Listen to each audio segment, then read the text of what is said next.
दोस्तों, हम संसार में एक नारा सुनते हैं कि अपना हक हम कैसे लेंगे, लड़के लेंगे, लड़के लेंगे।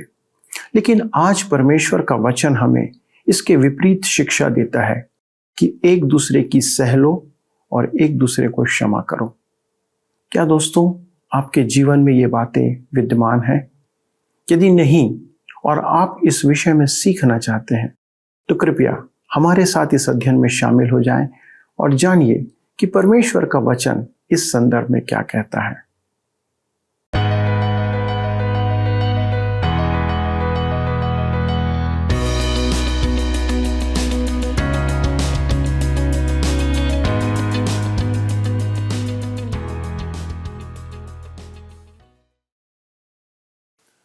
प्रिय मित्रों, आप सभी को प्रेम भरा नमस्कार। क्या आज आप आनंदित हैं? आशा है आपके जीवन में परमेश्वर का प्रेम, आनंद और शांति बहुतायत से भर रहा होगा, क्योंकि वचन कहता है कि उसकी उपस्थिति में आनंद की भरपूरी है। हम सत्यवचन बाइबल अध्ययन में इस समय कुलुस्सियों की पत्री का अध्ययन कर रहे हैं और मैं हृदय की गहराई से आपका इस कार्यक्रम में स्वागत करता हूं। आज हम तीसरे अध्याय के 13वें पद से अपना अध्ययन आरंभ करेंगे। आज हम मसीही जीवन का एक और पहलू देखेंगे, वह है सह लेना। हमारे जीवन में अनेक बार ऐसे अवसर आते हैं जब हमारे साथ कोई मनुष्य अन्याय करता है या हम किसी प्रकार से प्रताड़ित किए जाते हैं। ऐसे समय के लिए संसार का नियम कहता है, लड़ो और अपने न्याय के लिए संघर्ष करते रहो। पर पौलुस जब कहता है कि यदि किसी को किसी पर दोष लगाने का कोई कारण हो तो एक दूसरे की सह लो। दोस्तों, यह नियम हमें कलीसिया के अंदर अपने विश्वासियों के संदर्भ में भी स्मरण रखना है। हम अक्सर कलीसिया में लड़ाई का कारण देख पाते हैं कि वह अपने सह विश्वासियों के प्रति हमारा क्रोधपूर्ण व्यवहार के कारण ही यह होता है। हम किसी को सहना नहीं चाहते हैं। परिवार में भी बहुधा ऐसा देखने को मिलता है, पर हमारे परिवारों और कलीसिया में शांति और आनंद का कारण यह है कि हम एक दूसरे की सहन करने को तैयार रहें। इसका आधार है दूसरों को क्षमा करना। जब हम दूसरों को क्षमा करने का मन रखेंगे तो हम इसके परिणामों को भी अपने परिवार और कलीसिया में देखने पाएंगे, क्योंकि कोई भी मनुष्य परमेश्वर की दृष्टि में पाप रहित नहीं है और परमेश्वर यदि हमें क्षमा ना करे तो हम में से कोई भी परमेश्वर के राज्य में प्रवेश नहीं कर सकता। मित्रों, तो चलिए दोस्तों, इसी सह लेने और क्षमा करने के भाव के साथ हम अपने अध्ययन को आरंभ करते हैं। मित्रों, आइए आज हम अपने अध्ययन में आगे बढ़ें और कुलुस्सियों की पत्री 3 अध्याय उसके 13 पद से अध्ययन को आरंभ करें। यहां पर इस प्रकार से लिखा है, और यदि किसी को किसी पर दोष देने को कुछ कारण हो तो एक दूसरे की सह लो और एक दूसरे के अपराध क्षमा करो। जैसे प्रभु ने तुम्हारे अपराध क्षमा किए, वैसे ही तुम भी करो। ध्यान दीजिए, लिखा है दोष देने को कोई कारण। यदि दोष सच हो तो पौलुस कहता है एक दूसरे के अपराध क्षमा करो, जैसे प्रभु ने तुम्हारे अपराध क्षमा किए। इसका अर्थ यह नहीं कि किसी के लिए पैदान बन जाएं, परंतु किसी के साथ गिला शिकवा होने पर उस व्यक्ति के पास जाकर व्यक्तिगत रूप से बात साफ कर लें। हमें एक बात समझ लेना है कि हम सब के साथ बात साफ नहीं कर पाएंगे।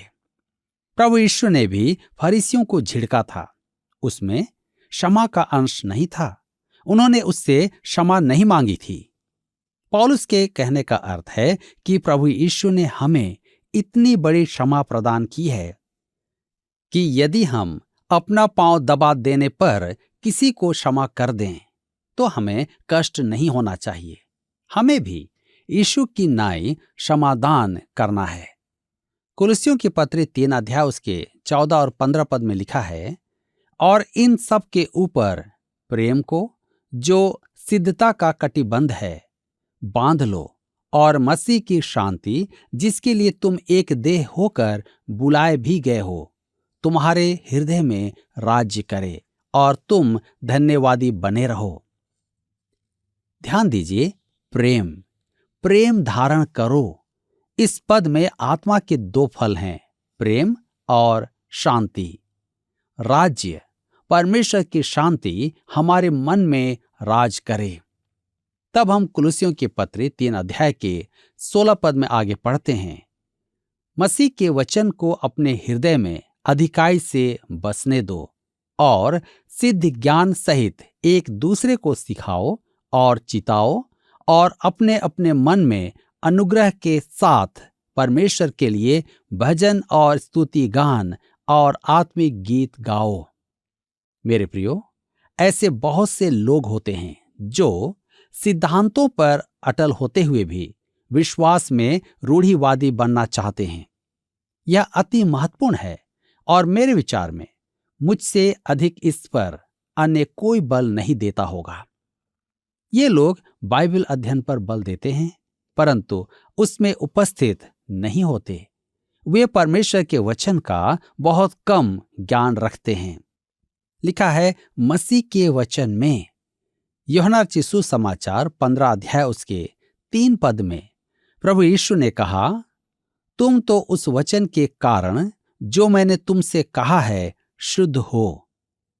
शनिवार रात को जो सबसे उत्तम स्नान आप कर सकते हो वह है वचन का स्नान, वचन का अध्ययन। कहता है बसने दो, अर्थात नियंत्रण करने दो। हमें परमेश्वर के वचन को भली भांति जानना है। बाइबल आपके लिए एक अनजान पुस्तक ना हो जैसा अनेकों के साथ है। तब है मसीह की शांति तुम्हारे हृदय में राज्य करे, वह आपका शासक हो। मसीह के वचन को अपने हृदय में अधिकाई से बसने दो, उसे गहराई में जानो, उसे पढ़कर समझो कि वह आपसे क्या कहता है। वह आज वचन ही के द्वारा आपसे और मुझसे बात करता है। एक दूसरे को सिखाओ और चिताओ। अब सवाल है कैसे? भजन और स्तुति गान और आत्मिक गीत गाकर अपने मन में अनुग्रह के साथ गाओ। मैं गा नहीं सकता, मैंने कई बार आपसे कहा है, अतः मेरे गीत मन से बाहर नहीं आते हैं।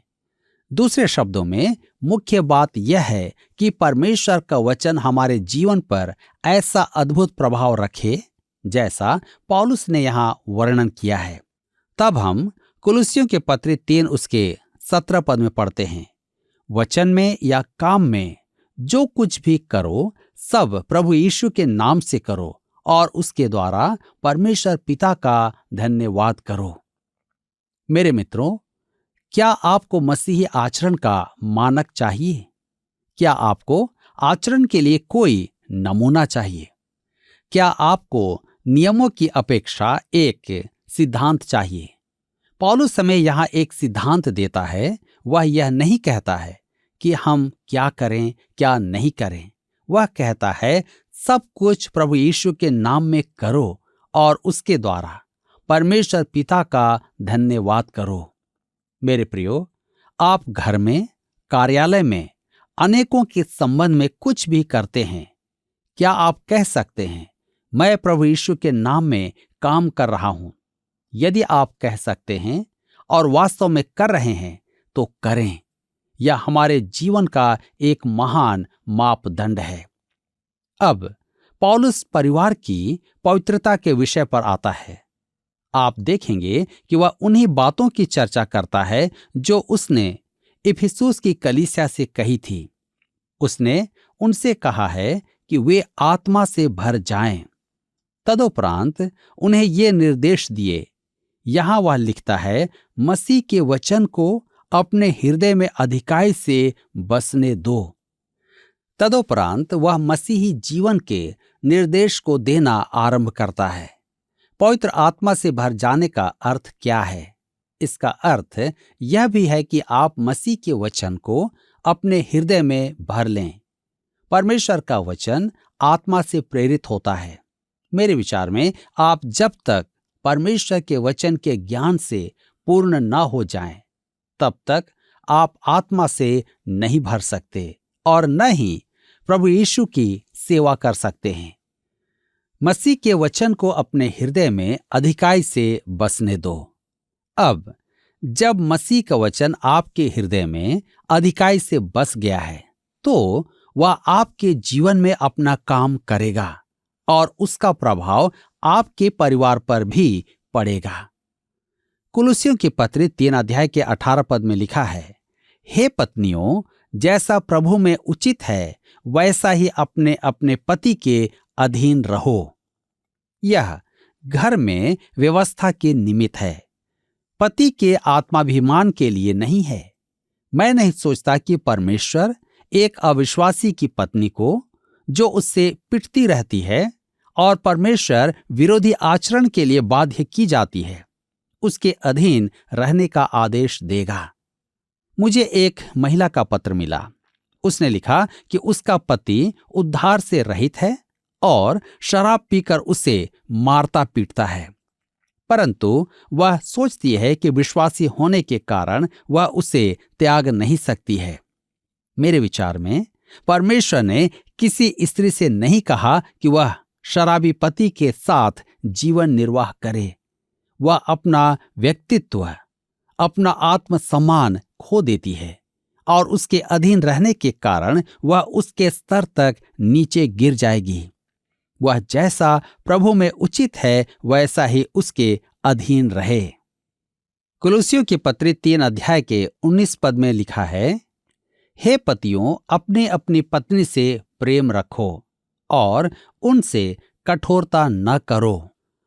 पत्नी उसी पति के अधीन रहे जो उससे प्रेम करता है। उसे परिवार का मुख्य पद नहीं संभालना है। उसे पति को प्रोत्साहित करना है कि वह अगुवाई की भूमिका निभाए।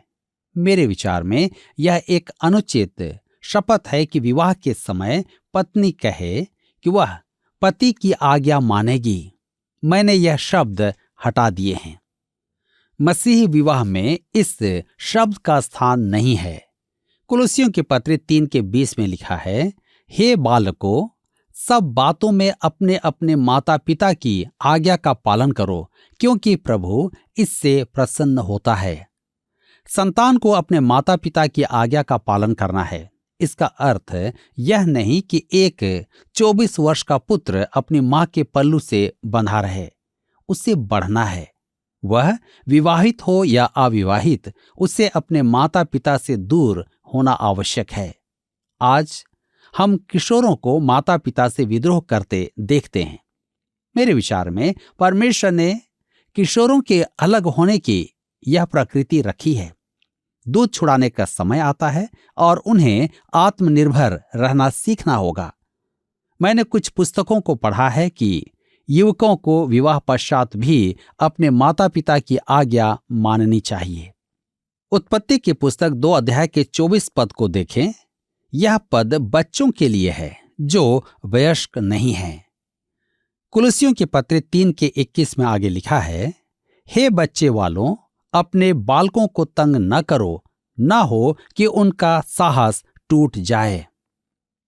यह पद और इफिसियों की पत्री 6 के 4 की विशेष बात यह है कि मूसा की व्यवस्था में यह आज्ञा केवल बच्चों के लिए थी। इसमें माता पिता का संदर्भ नहीं है।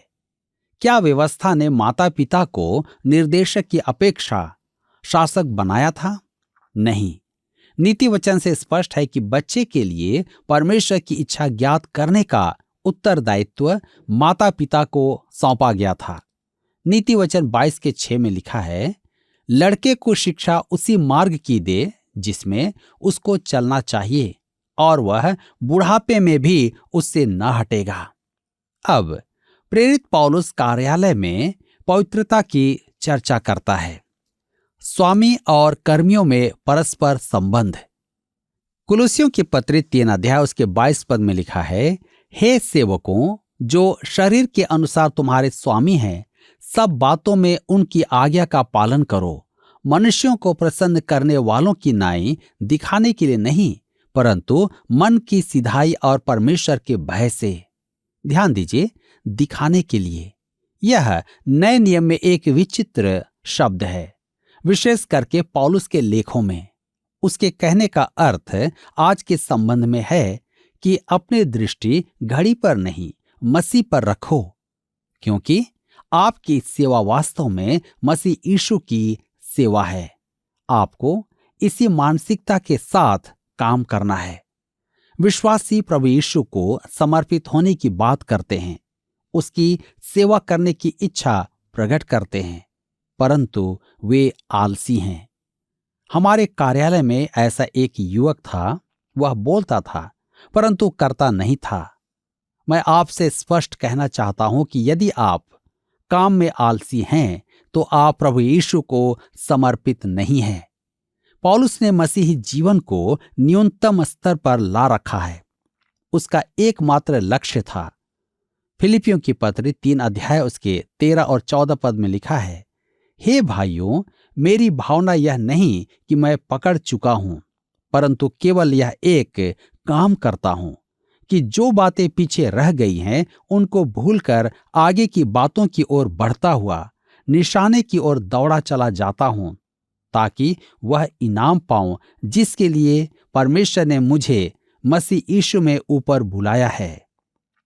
उसकी आंखें, उसका मन, उसका हृदय और संपूर्ण अनुराग प्रभु यीशु में लगा था। कहता है मन की सिधाई और परमेश्वर के भय से। यहां विचार यह है कि अवसर से नहीं, परमेश्वर से डरें। कुलुस्सियों की पत्र 3 के 23 में लिखा है, और जो कुछ तुम करते हो तन मन से करो, यह समझकर कि मनुष्यों के लिए नहीं परंतु प्रभु के लिए करते हो। तन मन से करो, काम चाहे कुछ भी हो, प्रभु में जोश के साथ करो, अन्यथा यह उचित नहीं। पत्रों के द्वारा लोग मुझसे पूछते हैं, क्या ऐसा करना ठीक है? क्या वहां जाना ठीक है? क्या आपका मापदंड यहां है? जो कुछ तुम करते हो तन मन से करो, यह समझकर कि मनुष्यों के लिए नहीं परंतु प्रभु के लिए करते हो। यह हर एक परिप्रेक्ष्य में लागू होता है। यदि आप आराधना में जोश से भरे न जाएं, तो मेरा सुझाव है कि आप वहां आराधना में जाना छोड़ दें। मनुष्यों के लिए नहीं परंतु प्रभु के लिए करते हो। हमारा काम प्रभु के लिए हो, मनुष्य के लिए नहीं। हमें मनुष्यों को प्रसन्न करने के लिए काम नहीं करना है। कुलुस्सियों की पत्री 3 उसके 24 में लिखा है, क्योंकि तुम जानते हो कि तुम्हें इसके बदले प्रभु से मिरास मिलेगी। तुम प्रभु मसीह की सेवा करते हो। अति संभव है कि आपको अफसर के समक्ष लेखा देना न पड़े, या जब वह सामने न हो तो वह आपको समय नष्ट करता हुआ न देखे कि आप उसे समय के अनुसार पूरा काम करके नहीं दे पा रहे हैं। प्रभु यीशु मसीह आपको सदैव देखता है।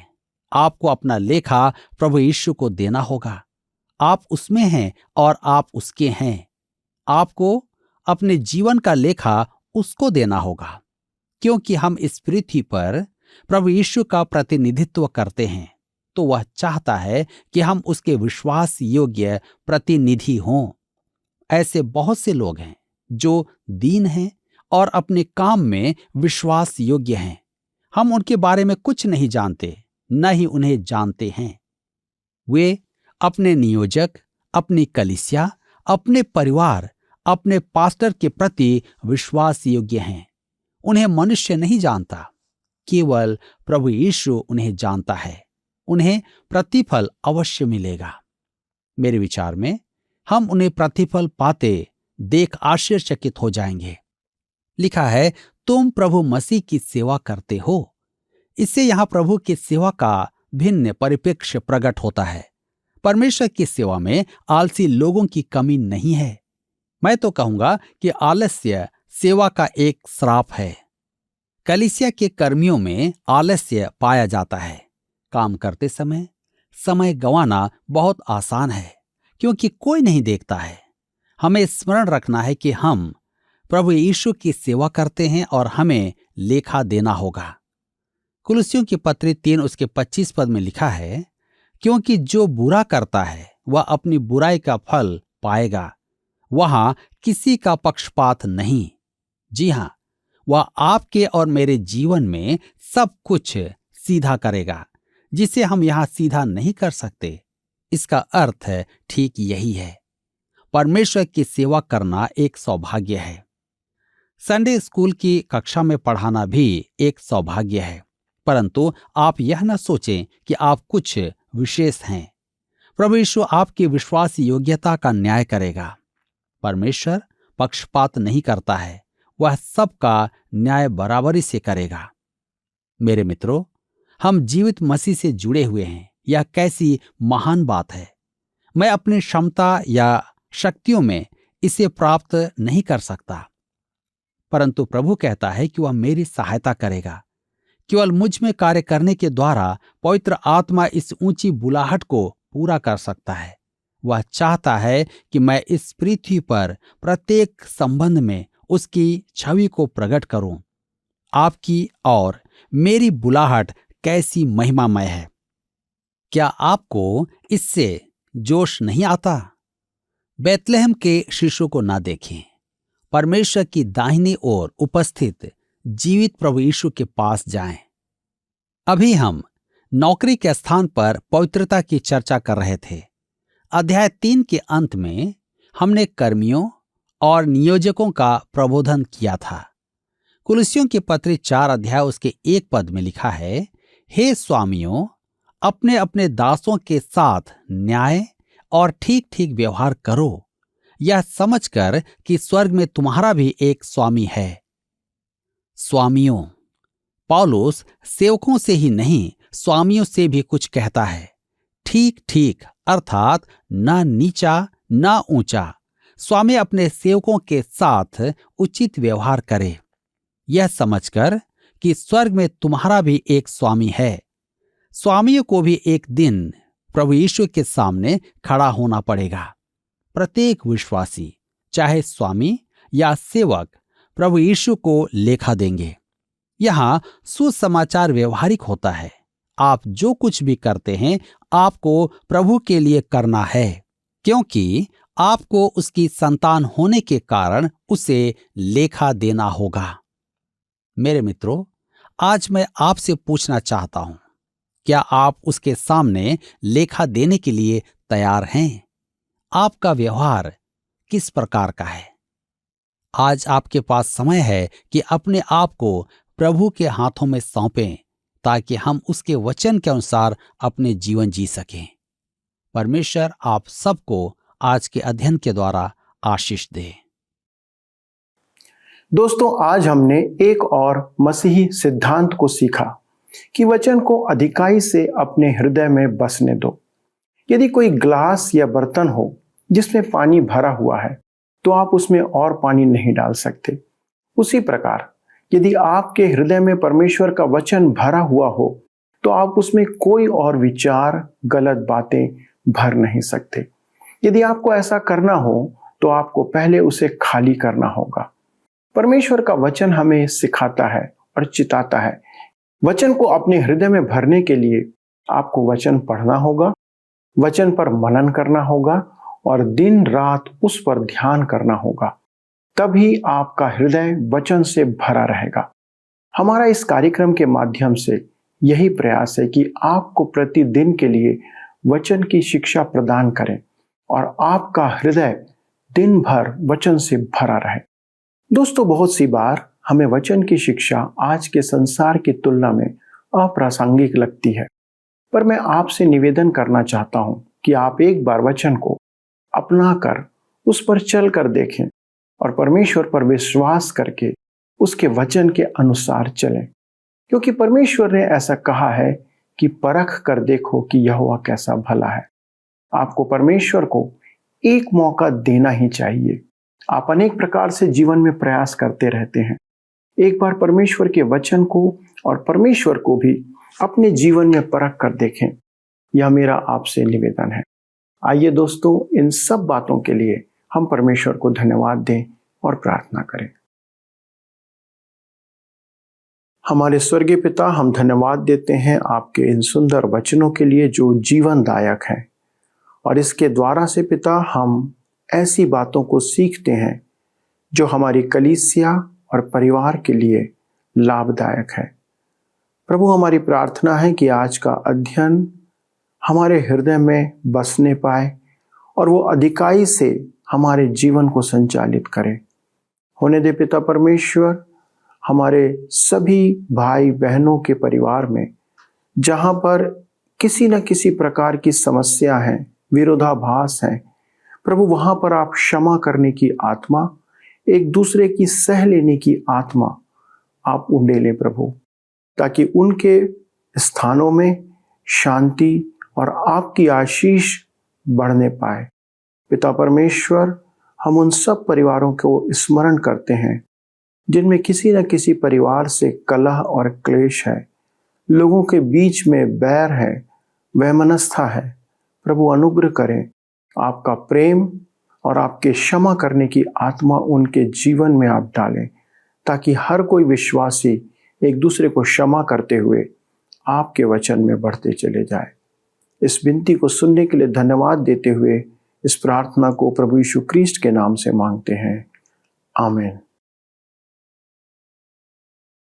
दोस्तों, मुझे आशा है कि आज के अध्ययन के द्वारा से आपने आशीषें प्राप्त की है, और यदि आज के अध्ययन के संदर्भ में आपके पास कोई प्रश्न है तो हम आपकी सहायता करने के लिए उपलब्ध हैं।